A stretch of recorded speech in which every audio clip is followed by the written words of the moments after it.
What I'm learning from the nervous system stuff is like language alone doesn't speak to the nervous system. So if I say an affirmation, that doesn't tell the nervous system anything. The nervous system is looking for energy in my body, and I need to find a way to create that. And so examples would be like tapping into a memory where I felt totally in touch with myself, with my surroundings, with people, and then feeling that so that my nervous system gets the hint through that feel, it's safe now. You're not in a dangerous situation. And so all the ways that we get into fight or flight, all the defensive reactions, either I need to find a way to calm my nervous system, or I have to stand next to or be in connection with someone else who has a calm nervous system and borrow that safe feeling from them. The way that kind of mirror neurons work, like I'm sure even through video, you and I are feeling something from each other, and people listening will feel something.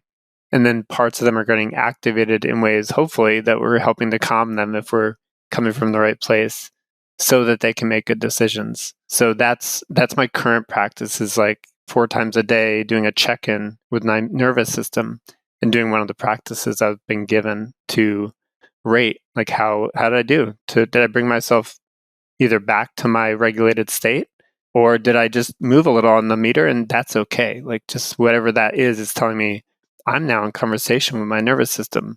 Way to go. Also, I can do this. I can keep learning. And this is only 2 weeks in. So this is current for me.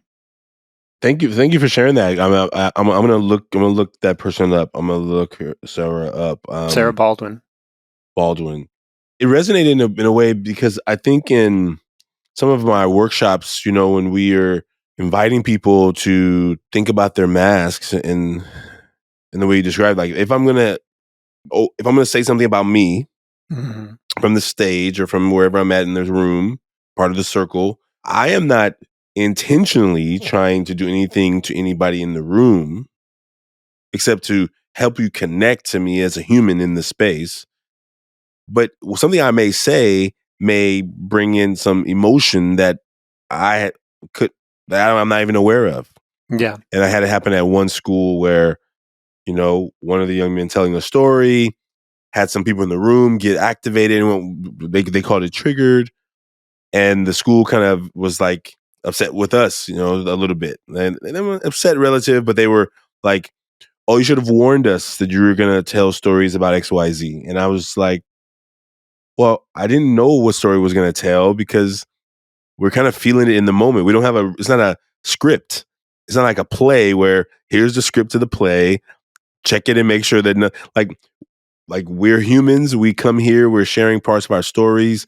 We're telling you that we're more than you can see on the outside. And I think in that moment is when I really began to say, okay, maybe I'm going to start preparing people a little bit more in the audience. Like, listen, I don't know what story that I'm going to share that may activate you. And I'd said it like that, like kind of activate your nervous system. But if your nervous system is activated and you feel like he's saying something, he's making me feel something, I just want you to know that you're alive. Your body and your mind is telling you, hey, I'm fully alive right here. I'm feeling this. And I hope it wouldn't make you run. I hope it wouldn't make you run because I'm not trying to make you run away. I'm trying to actually bring you closer. And maybe I have something more in common with you than you would think by just what's happening on the outside. And so, I don't know. I know that there's lots of ways of getting triggered negatively. I'm not trying to say that anyone is triggered is not. But I think I tried to, in those spaces with young people, trying to name that I'm energetically conversating with you.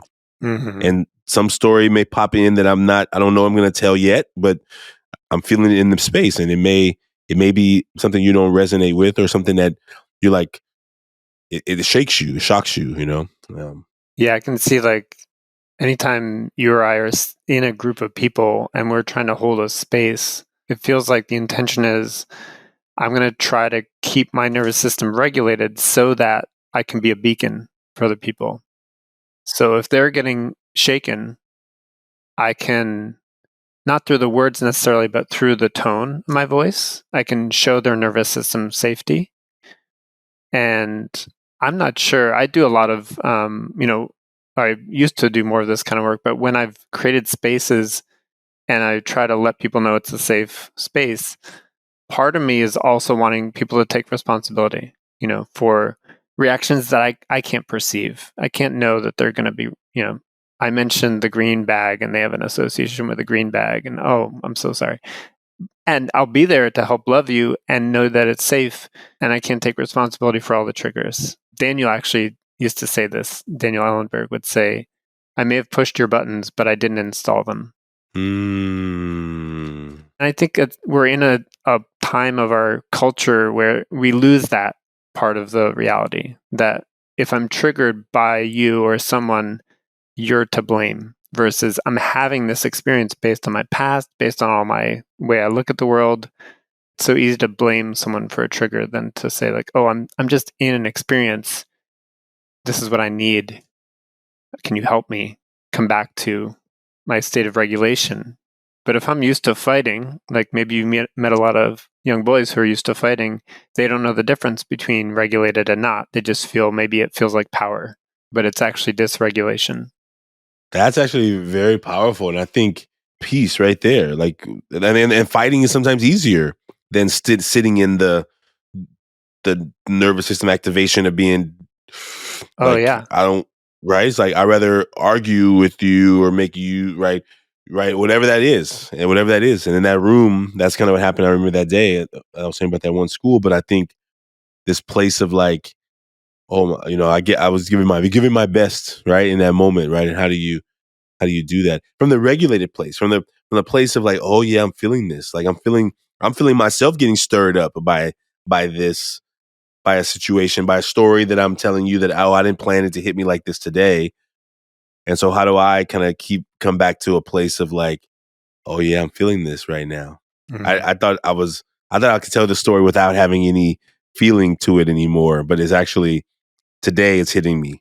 Yesterday I told it and didn't do anything. Today, somehow it got me a little choked up. And how to just be there in the present moment of our own self. When the thought pops in our mind that causes us to like, oh, where did that come from?